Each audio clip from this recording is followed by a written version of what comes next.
రోహిణి బండారం బయటపడటంతో పాటు మీనా కోటీశ్వర్ల బిడ్డ అని తెలిసి షాక్ అయిన ప్రభావతి. అసలు రోహిణి బండారం ఎలా బయటపడింది, దాంతోపాటు మీనా కోటీశ్వర్ల బిడ్డ అని చెప్పి ఏ విధంగా విషయం బయటకు వచ్చింది, ఇప్పుడు మీనా గురించి ఈ నిజం ఎందుకు బయటపడింది, ఇదంతా కూడా వీడియోలో చూసి తెలుసుకునేద్దాం. గుండె నిండా గుడి గంటలు రాబోయే కథలో జరగబోయే సన్నివేశాల గురించి ముందుగా తెలుసుకోవడానికి వీడియోని లైక్ చేసి ఛానల్ను సబ్స్క్రైబ్ చేసి పక్కనే ఉన్న బెల్ ఐకాన్లో ఆల్ ట్యాప్ చేయండి. మొత్తం మీదకి చూసుకున్నట్లయితే కనుక ఇక మీనా బాలు అయితే ఇటు ప్రభావతిని అటు మనోజ్ని గట్టిగానే ఎక్కడికక్కడ వాతలు చురుకులు వేస్తూనే ఉన్నారు. ఇక మనోజ్ రోహిణి దగ్గర చాలా బాధపడతాడు.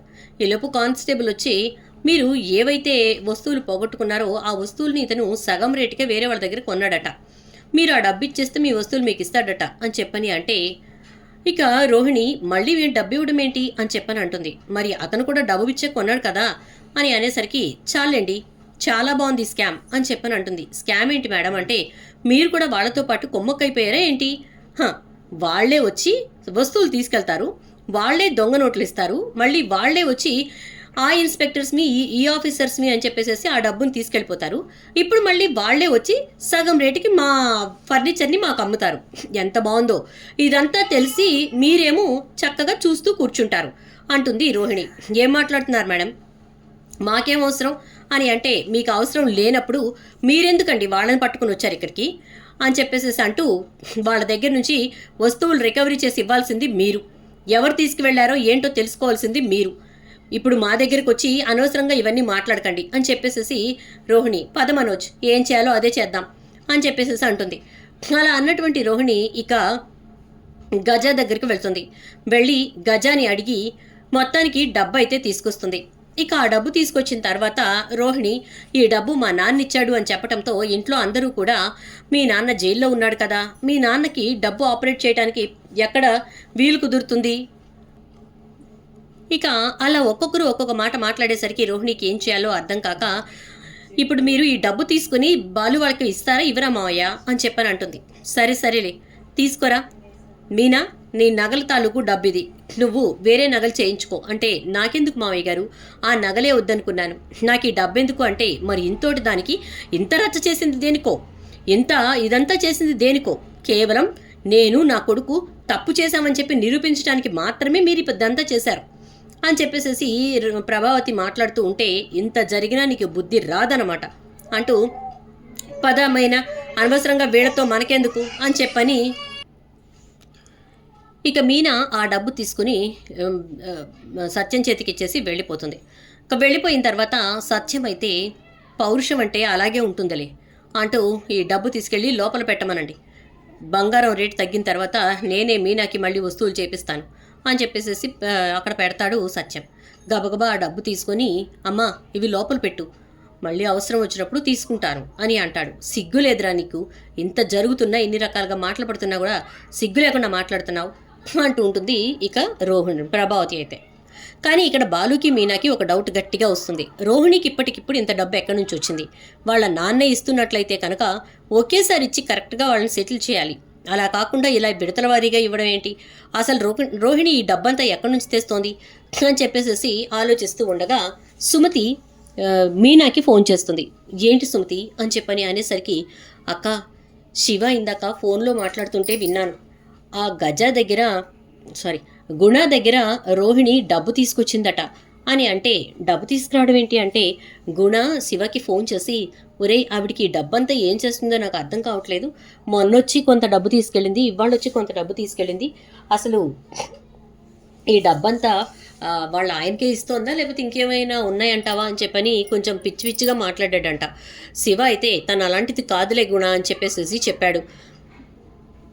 అసలు అక్కడి నుంచి డబ్బు తీసుకురావడం ఏంటి అంటే ఇక అప్పుడు మీనా వెంటనే బాలుకి చెప్పేసరికి ఇది సంగతి, గుణాగాడి దగ్గర నుంచి ఇది రోహిణి డబ్బులు తీసుకొస్తుందనమాట, అప్పు తీసుకొచ్చి ఇవన్నీ మా నాన్న ఇచ్చాడు అంటుందన్నమాట అని చెప్పేసి అనుకుంటూ ఇక బాలు తన ఫ్రెండ్తో కలిపి నాటకం ఆడతాడు. అలా నాటకం ఆడుతూ ప్రభావతి ఇంటికి ఒక మనిషిని పంపించేసరికి అతను వచ్చి మేడం గుణాగారు మీరు ఇవ్వాల్సిన డబ్బు మొత్తాన్ని ఒకసారి లెక్క చూసి ఫోన్ చేసి చెప్పమన్నారు, మీ నెంబర్ మిస్ అయిందంట అందుకే నన్ను పంపించారు అని చెప్పేసి అందరూ ఉండగానే రోహిణికి విషయం చెప్తాడు. రోహిణి ఒక్కసారిగా షాక్ అవుతుంది. ఏంటబ్బమ్మా అంటే, ఈ మేడం మా సార్ దగ్గరగా 6-7 లక్షల వరకు అప్పు తీసుకున్నారు.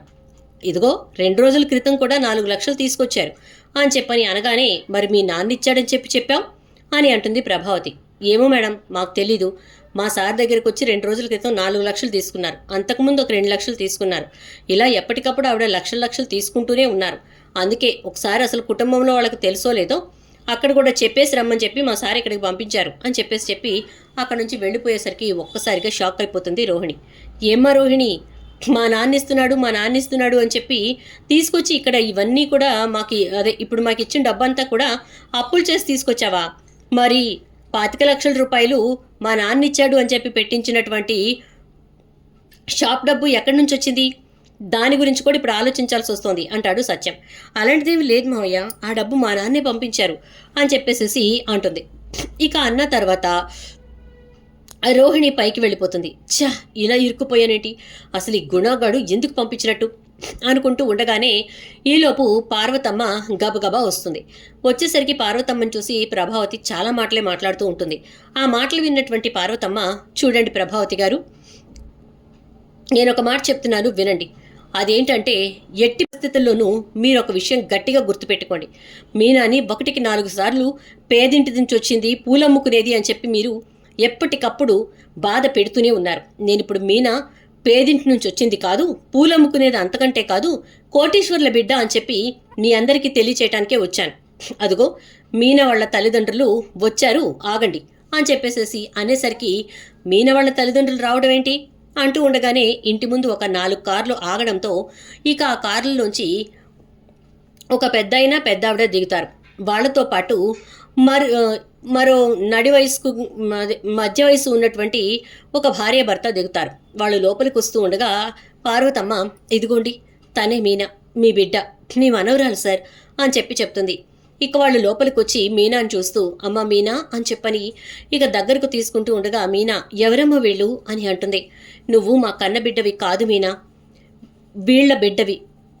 వీళ్ళు నా చేతికి నిన్ను పెంచమని అప్పచెప్పారు. ఆ రోజున వాళ్ళున్న ప్రాణాపాయ స్థితిలో వాళ్ళు నాకు అప్పచెప్పటం తప్ప వేరే దారి లేక నా చేతిలో పెట్టి వెళ్ళిపోయారు. ఇప్పుడు ఈ రోజున వాళ్ళ స్థితి బాగుంది. మనం ఎక్కడున్నామో తెలియక ఇంతకాలం వెతుక్కుంటూ ఉన్నారట. ఇప్పుడు మనం ఎక్కడున్నామో తెలుసుకుని వాళ్ళు వచ్చారు. నువ్వు వీళ్ల బిడ్డవే అని చెప్పేసి పార్వతమ్మ చెప్పిన మాటలతో ఒక్కసారిగా మీనా షాక్ అయిపోతుంది. ప్రభావతి వచ్చి, ఏంటి మీనా వీళ్ల కూతురా? ఎప్పుడు చూసినా మీనా ముఖం వేరుగాను, అంతేకాకుండా కొట్టొచ్చినట్టు కోటీశ్వర్ల బిడ్డలాగాను కనిపిస్తూ ఉంటే ఏమో అనుకున్నాను. ఇది పూలమ్ముకునేది ఏంటి అని చెప్పని, నిజంగానే ఇది పూలమ్ముకునేది కాదు అని చెప్పి తేలిపోయింది. కోటీశ్వర్ల బిడ్డ, ఇదంతా బంగారమేనా అండి అని చెప్పి ప్రభావతి అంటూ ఉంటే, అవునండి ఇదంతా బంగారమే, ఇవి డైమండ్స్ అంటూ ఆ వచ్చిన ఆవిడ మీనా తల్లి ఇక ఒక్కొక్కటిగా చెప్తూ ఉండేసరికి ప్రభావతి కళ్ళు చముక్కున మెరుస్తూ ఉంటాయి. మొత్తం అంతా బోలెడు ఆస్తి ఉంది. మీనా అందరిలోకి కోటీశ్వరరాలు. నేను అనవసరంగా ఎంతకాలం దాన్ని పూలమ్ముకునేది అని బాధ పెట్టాను. ఇప్పుడు దాన్ని నేను మంచి చేసుకోవాలి అని చెప్పని ప్రభావతి అనుకుంటూ ఉంటుంది. కానీ మీనా మాత్రం అసలు ఏ విషయంలోనూ కాంప్రమైజ్ కాకూడదు అని చెప్పి గట్టిగా అనుకుని ఇక ప్రభావతి గురించి పట్టించుకోకుండా సత్యం దగ్గరికి వెళ్ళి, విన్నారుగా మావయ్య అని చెప్పానంటే, విన్నానమ్మా, మొత్తానికి నువ్వు నీ తల్లిదండ్రులను చేరుకున్నావు, అంతే చాలు అని అంటూ ఉంటే పార్వతమ్మ, ఇక నేను వెళ్ళొస్తానండి అంటే, కన్నతల్లివి కాకపోయినా నిలబడి నువ్వు ఎన్నో మాటలు పడ్డావు మా అత్తయ్యతోటి, కాబట్టి నువ్వే నా కన్న తల్లివి. వాళ్ళు నీ చేతిలో పెట్టి వెళ్ళిపోయారు, కానీ కష్టపడి పెంచింది నువ్వే కదమ్మా, కాబట్టి నువ్వే నా తల్లివి అని చెప్పని అంటూ, మీరు వెళ్ళరండి అంటే, లేదు మీనా, మాకున్నది వాడొక్కడే, వాళ్లకున్నది నువ్వొక్కదానివే, కాబట్టి ఆస్తి మొత్తం నీదే అని రాసిచ్చి వెళ్ళడానికి వచ్చామని చెప్పి వాళ్ళు చేయాల్సిన పనులు చేసి ఇక బయలుదేరుతూ ఉండగా ప్రభావతి షాక్ అయ్యి అలా చూస్తూ ఉంటుంది. ఎందుకంటే మీనా పేరు మీదకి వచ్చింది 100 కోట్ల ఆస్తి. దాంతో ఇక మీనాని చూసి ఒక్కసారిగా అందరూ కూడా ఆశ్చర్యపోతూ ఉంటారు. చూద్దాం మరి రాబోయే ఎపిసోడ్స్లో ఏం జరుగుతుందో. వీడియో నచ్చితే లైక్ చేసి వీడియోని షేర్ చేయండి. ఛానల్ని సబ్స్క్రైబ్ చేసుకోవడంతో పాటు పక్కనే బెల్ ఐకాన్లో ఆల్ ట్యాప్ చేయండి.